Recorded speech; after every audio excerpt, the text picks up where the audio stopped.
Okay, so now I'd like to talk about some of the threats to salmon and steelhead and trout in the Bay Area specifically. And what I want to focus on is the freshwater habitats. So these are the places where these fish are born. If you're a steelhead or salmon, you spend the first about year, maybe year and a half of your life here in freshwater streams before you migrate out to sea. If you're a trout, you spend your whole life in the streams.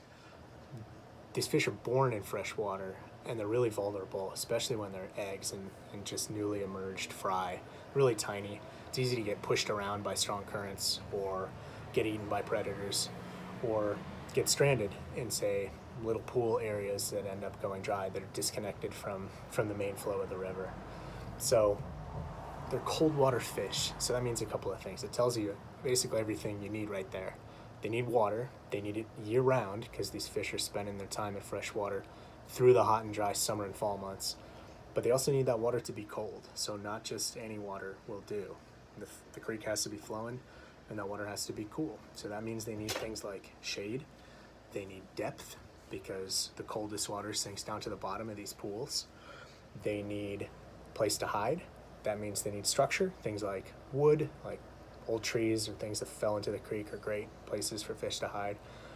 And they need food. And that means they need clean gravel in the creek because in all those little spaces in between the rocks and gravel in the stream, that's where all the food grows, all the bugs that these fish eat. That water, like I said, needs to be cold. So one of the biggest threats is high water temperatures. And usually that's a double whammy. We see that mostly in the fall when it's been the longest amount of time since there's been rainfall.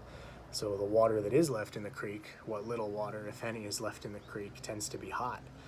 That's why trees or overhead cover, things that can shade the water, underwater seeps, things like groundwater inflows into the creek, or depth of pools can be really important to help sustain these fish during those really critical months when they're small and just looking to survive until the rains return in winter.